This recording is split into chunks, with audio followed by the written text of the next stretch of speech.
Bem, acredito que você que pode estar entrando talvez pela primeira vez numa UTI, ou quem sabe você pode ter passado por uma situação de já estar com algum familiar, ou quem sabe consigo mesmo dentro de uma unidade de terapia intensiva por algum tempo, você já deve ter presenciado que em alguns momentos, alguns alertas de aparelhos começam a ser realizados, tá?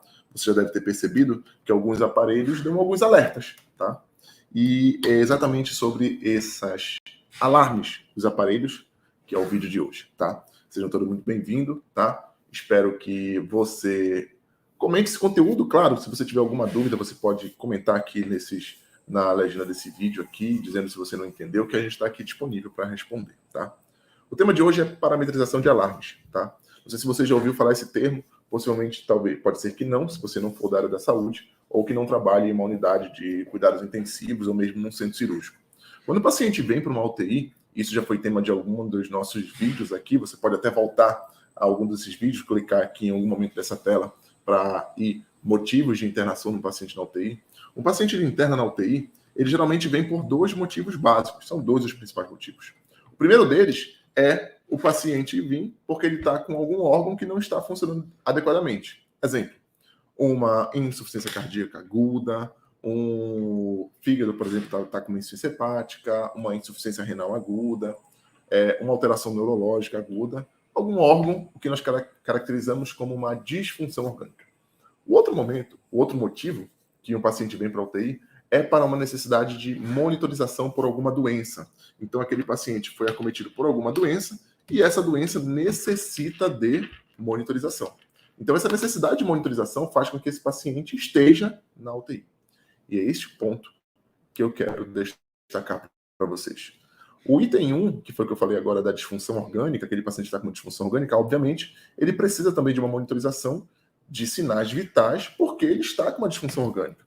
E o outro é diante de um paciente que vem exclusivamente para isso. Um exemplo clássico desse é o paciente que infartou, e claro, ele não tem uma disfunção do coração, mas ele está com uma doença potencialmente grave que pode ter uma mudança aguda, súbita, em especial nos primeiros 3 dias.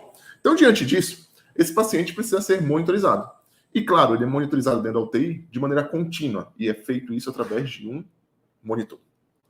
Esse monitor é um monitor de sinais vitais, existem vários tipos de monitores no mercado, vários tipos de modelos, vários tipos de especificações, mas, em sua grande maioria, ele monitoriza minimamente 5 sinais vitais, que são frequência cardíaca, frequência respiratória, nível de saturação, nível de pressão arterial e também uma monitorização eletrocardiográfica, minimamente em 3 derivações. Com isso, nós conseguimos acompanhar momento a momento se o paciente está apresentando ou não uma alteração. Para você de convir comigo que eu tenho diferentes situações clínicas em diferentes pacientes. Então, por isso que esses monitores eles disparam de tempos em tempos se eles reconhecem algum traçado anormal, algum traçado que não esteja adequado, algum traçado que seja diferente, e eles são inteligentes para isso, tá? E, inclusive, a qualidade desses monitores tem crescido ao longo dos últimos anos justamente com esse objetivo. É neste ponto que eu queria destacar, porque existe uma função em cada um desses monitores que se chama alarme. E esse alarme dispara toda vez que está fora de um padrão, entre aspas, que o monitor considera como normal. Então, seja um padrão de frequência cardíaca, um valor que altera de frequência cardíaca, seja um valor de saturação que altera, seja um valor de pressão arterial que altera, seja um valor de eletrocardiograma que altera, ou um traçado de eletrocardiograma que altera, que ele interpreta de maneira inadequada.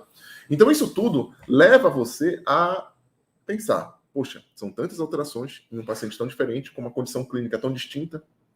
Então, afinal de contas, como deve ser feito a parametrização do alarme de um paciente?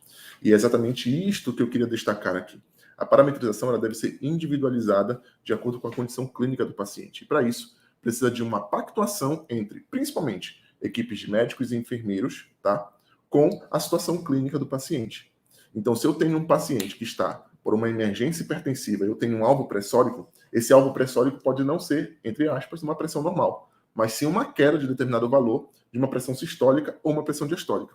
Detalhe importante que eu queria dar para vocês aqui é justamente a pressão arterial. A pressão arterial, ela tem, basicamente, isso aqui é inclusive um parêntese que eu vou fazer nessa aula, 2 grandes métodos de aferição. Existe um dos métodos, e o principal método que os monitores aferem é o método que nós chamamos oscilométrico.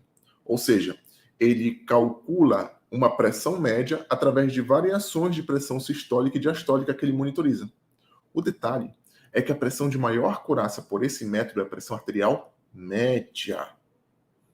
Então, por isso que profissionais de saúde, quando fazem monitorização de pacientes na UTI de maneira não invasiva, a principal pressão que eles devem levar em conta para fazer qualquer tomada de decisão deve ser a pressão arterial média. Inclusive, isso é uma sugestão que eu faço para que você registre nos sinais vitais do paciente o valor da pressão arterial média. Ela é a que tem maior acurácia, justamente porque ela é feita pelo método oscilométrico. Diferente da forma como nós aferimos de maneira manual, que nós vemos a pressão arterial sistólica e a pressão arterial diastólica.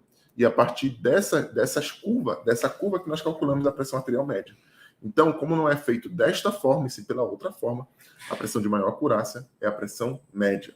Dito isto, é importante que você saiba quais são as pressões ideais ou adequadas para aquele paciente naquela condição clínica. E o que é que você espera para cada um deles, tá? Então, diante disso, saiba que um alarme dentro de uma unidade de terapia intensiva não é algo normal. Ele sinaliza uma alteração. E por sinalizar uma alteração, ele precisa ser ajustado ou corrigir a situação clínica do paciente. Mas, principalmente, ele deve ser adequado e ele deve ser ajustado para a condição clínica do paciente, tá? E, principalmente, parametrizado esse alarme com essa situação. Então, o objetivo principal aqui é lembrar que um paciente que está numa unidade de terapia intensiva, de cuidados intensivos, é um paciente que precisa de monitorização contínua.